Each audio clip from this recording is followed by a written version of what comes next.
Now, Mirai actually learned earlier in the episode from admission reports state that Asuma was killed by a Kakashi member, Hidan, who was actually a worshiper of Jashim, and he actually killed him with his jutsu that possessed him and actually caused his skin to transform like a voodoo body, which we headed back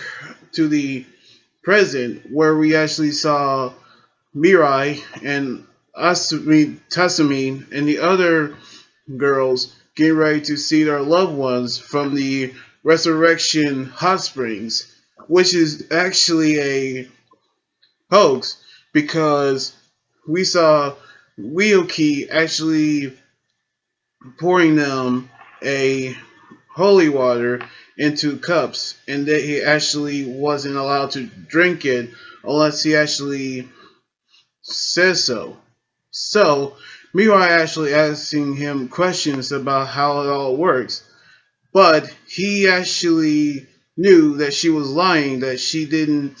actually believe in it. So, she used her lightning style to bring everyone back to reality, but she actually saw Kasumi was held captive by Ryuki, and he actually used her blood, and he actually licks it like Hidan actually used, and then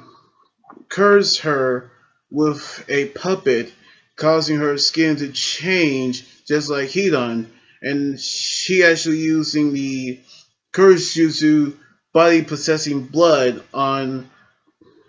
Tasumi, which we seen him controlling her, and she actually using her to attack Mirai, in which we seen Kakashi and Guy came just in time to fight Ryuki. But we actually see Ryuki actually disappeared after the curse jutsu wore off on Tasumi. So she actually goes on foot, which Mirai saw the Jashin symbol, in which she was actually attacked by Ryuki, in which we seen him actually talking about Asuma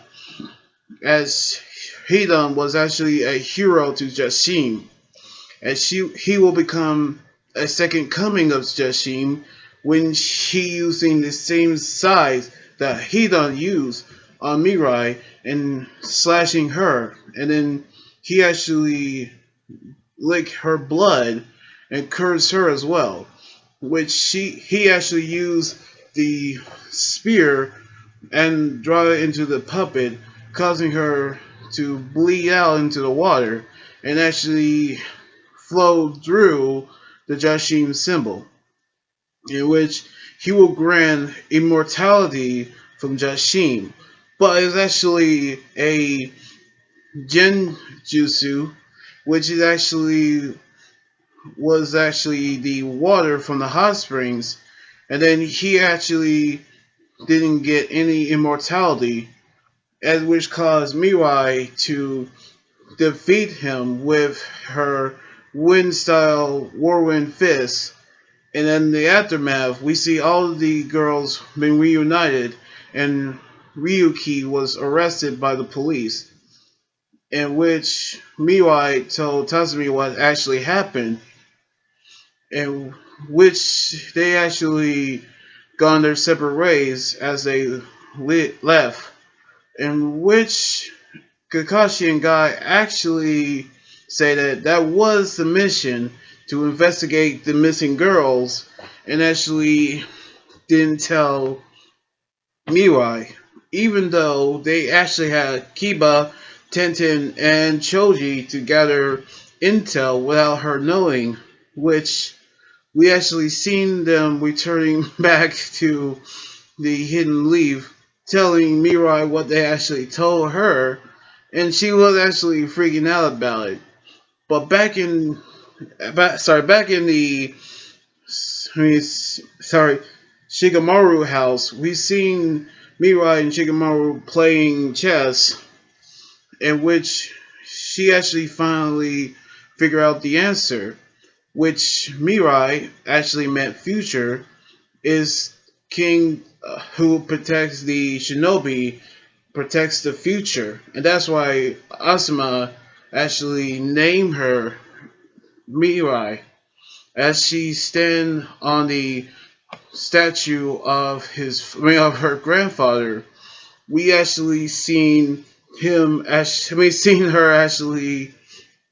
say her name while carrying the chakra blades, honoring her father.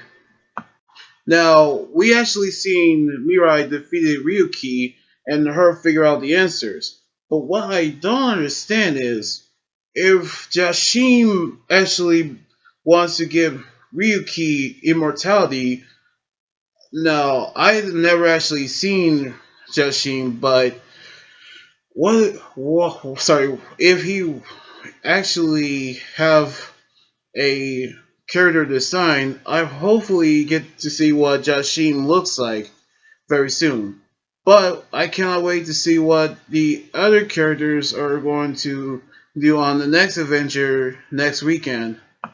So anyway, like this video, subscribe for more, and comment what you think about the episode. You guys can also follow me on Twitter, Instagram, Tumblr, and like my Facebook page. Until then, this is Anime Guy Drone here saying sign out.